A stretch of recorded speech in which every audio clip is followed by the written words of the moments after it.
Hi everyone, welcome to Heiress Apparent, where girls come together from ages 13 through 30 to connect over the loss of their father. Thank you so much for all the support and love I got from my last video. You all know that I was telling you that I've been contemplating starting this for so long, and I'm so happy that I did. And if I just reach one person, that's the goal for me right now, because I want us all to come together and connect and just make it through this hard journey together. So thank you so much if you shared it, if you liked, or even if you commented. Thank you so much. I think for the start, for my first official video, I'm gonna start out with my story, just to make you all feel comfortable and know that you're not alone, and maybe we can connect on the stories in some way. But if you'll just stay tuned, you'll know all about how I lost my dad. So first let me talk about my father. My dad was an amazing man.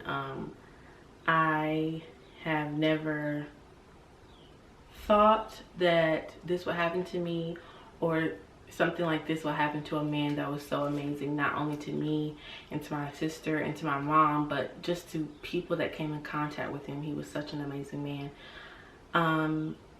He was so involved, and he was there in every single part of me and my sister's life.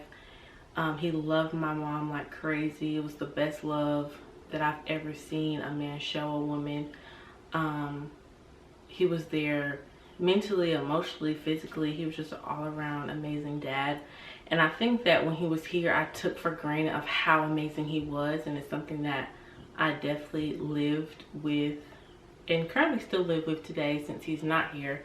But I know that he knows that I loved him, and sometimes the statement is real that you don't know what you have until you lose it. So sad enough to say, but he was such an amazing dad, and I'm so privileged to have somebody in my life in the form of my dad to be so amazing.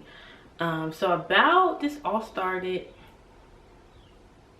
I would say, about, I believe, my 8th grade year. He had a big, huge, like, health scare, and he had a tear in his aorta. And at that moment, I wasn't at home, but at that moment we thought it was going to be the end because of how serious that is. And my sister was with him, and they had to like rush him to Wake Forest Baptist, which is in Winston, and all of that situation. I believe he was in ICU then, but yes. So luckily, well, not luckily, but by the grace of God, they were able to just fix it by him taking a routine medicine and just making sure that he does his checkups to make sure the tear is being healed and it's not splitting anymore. So that went on for about a year, where he was just fine, like taking the medicine, everything was great. I think on one of his routine checkups, I believe this is so, unless he had another scare, they told him that he had to have the surgery because it started to tear again. And the success rate of that surgery, or him coming out alive for that surgery, was pretty low. But my family is a family of faith. We believe in God and we pray to God, and we just knew that he was going to come out of the surgery just fine. Like, we weren't thinking about like if he was going to pass away or him not coming out on the other side of it. We were just like, all right, you're going to go in this surgery and come out of it, and it's going to be fine. So just leading up to that, it was a very stressful period of time for my family, especially my mom, and just, you know, what we were going to have to deal with. Even him, I feel like he was stressed, because that's scary, going to a surgery knowing that there's a slim possibility that you couldn't come out of it. So coming into the day of surgery, the night before, we went to go see him, and my mom stayed the night with him. We didn't, because it was during the weekday and we had school, and we just made sure that we were always going to be at the hospital, go to school, and come right to the hospital after, and everything was going to be fine. And the morning before I had to go to school, he was just talking to me, and basically, like, once I look back on it now, it seemed like he was preparing me for if he were to pass away. But at the time, the way he made it seem, it didn't seem like he was preparing me for it, or he was telling me what to do for my mom. But we were just having our bonding time, and he was just letting me know, like, don't fight with your sister, like, give your mom a break, this is going to be a stressful time for her, like, I'm not going to be here to help. And he was saying that because after the surgery, when he was going to come out of it, he would have been he couldn't do much. He wouldn't be able to lift much. He wouldn't be able to do a lot of things that he would usually do to help my mother out around the house or wherever that may be. So he was just letting us know, like, you need to, like, help your mom, be there for your mom, because she's gonna have a lot on her plate and all this. I'm like, yeah, of course, like, of course that's what I'm gonna do. And I remember I was pretty nervous and scared, and I remember going to school that day, and I just decided to text him and let him know that I loved him, and I just felt the urge just to say that. So I texted him, and he texted me right back right away and let me know that he loved me. And he had to check in early so where they could do all his vitals and everything. So we went after school that night to go see him, and I remember he was on the phone with his mom, and he was just calm. He didn't seem scared or anything like that. Like, we're just, you know, sitting in the hospital room, not even thinking about what is going to happen. Just being hopeful and being positive. So I mean, we had to leave because we did have school the next day, me and my sister. And he was on the phone, and we just made sure, like, I love you, like, you know, I'll see you when you're out of the surgery, and everything's gonna be fine. And little did we know that was the last time I was gonna be able to hear his voice, see him up, see him awake, see him alive. And I didn't think nothing of it at the time, which I wish I would have just basked in the moment of him being there, but I didn't even think about it at all. So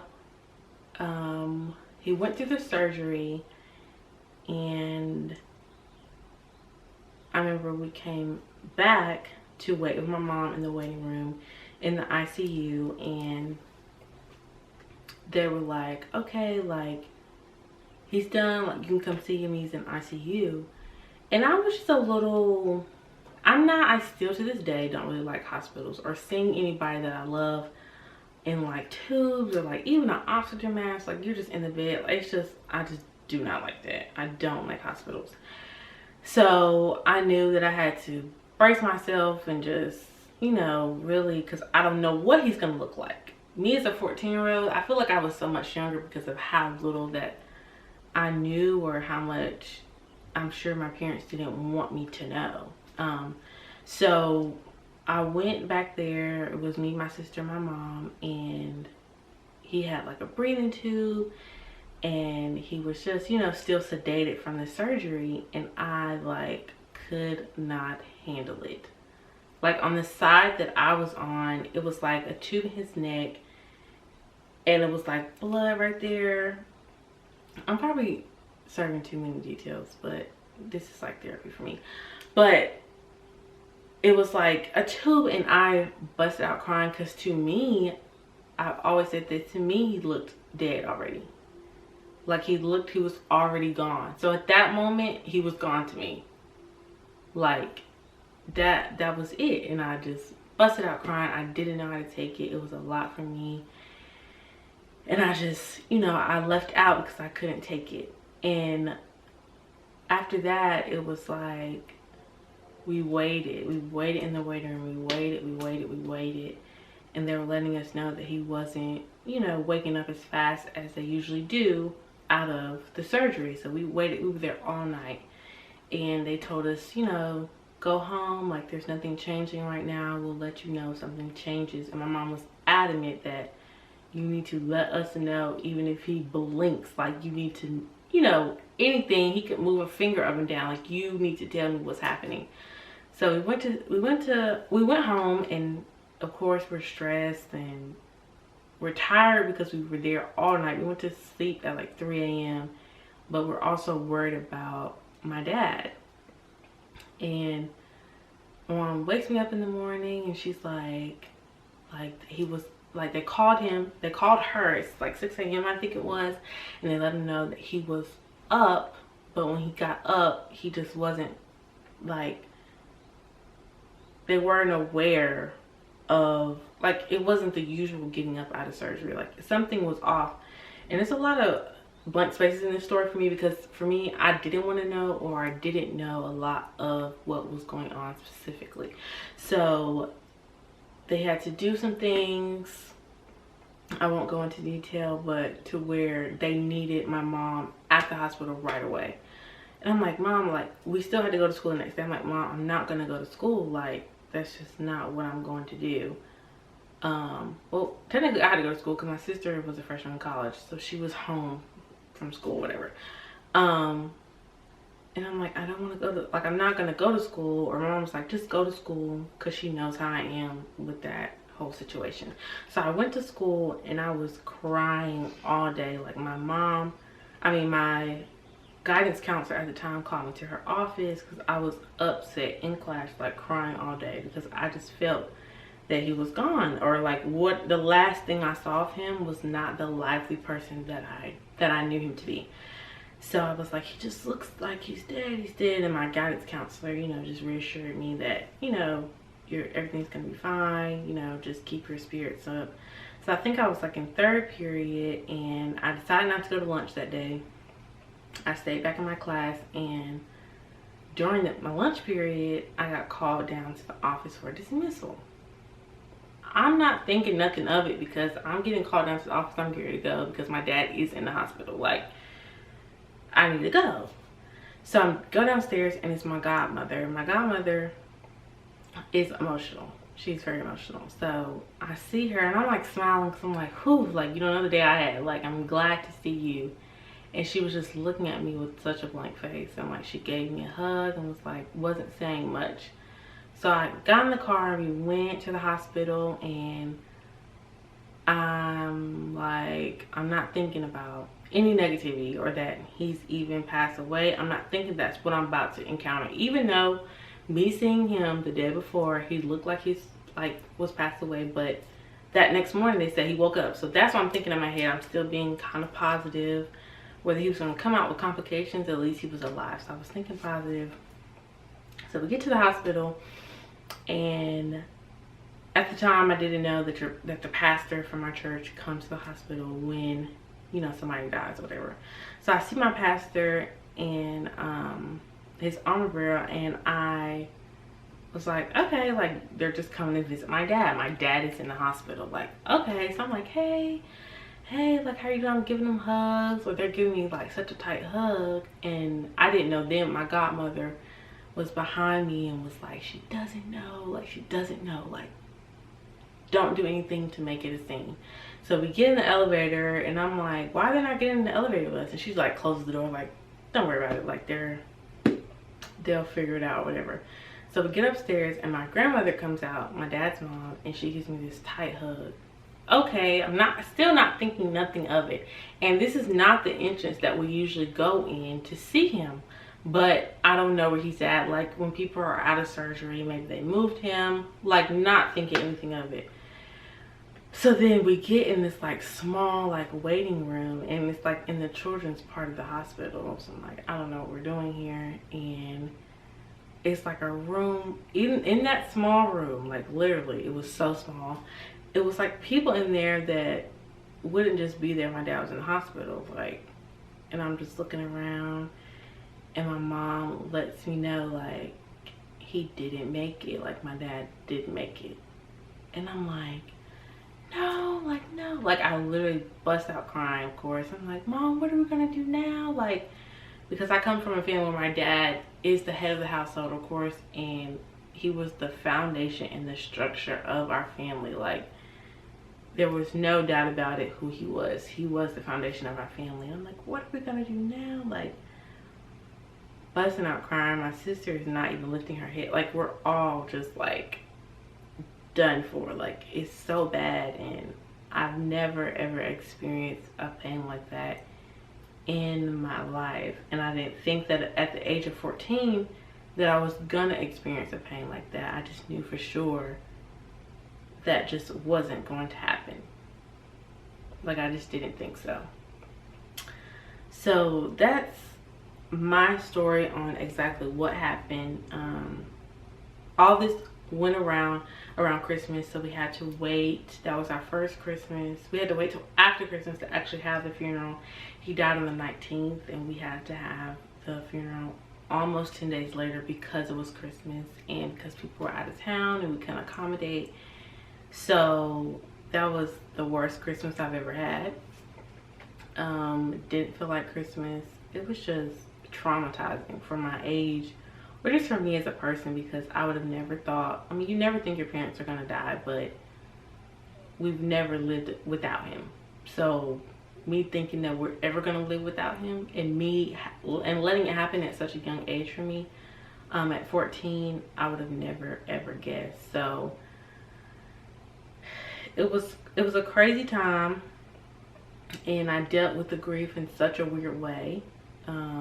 I think that I'll talk about how I dealt with the grief, or stereotypes, or the wrong thinking of what grief looks like. I did not go through what they say it's gonna be. I went to grief counseling, I went through all of that, and I still find myself struggling with it today. So just a reminder that if you're struggling with it and it's been so many years later, that you're not alone, and it's okay. But I just want to share my story and tell you how it happened. I might have gone too much into detail, but it was good to let you know that y'all are not alone. Our fathers may have died in different ways, but we've all felt that pit in our chest. We've all felt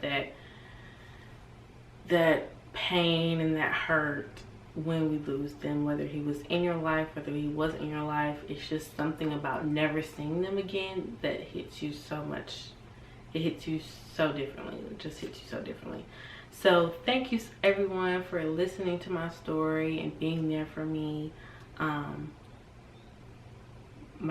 Whether you didn't know my dad, if you meet me, you're gonna know about him, and I'm gonna let you know how amazing of a man my dad was, because I am his heir. I am his heiress apparent, and I'm gonna live through him. I'm gonna live for him, and I'm gonna make sure that I always do things that make him proud, even though they may not be perfect. But I always want his validation in some way, because he was such an amazing person.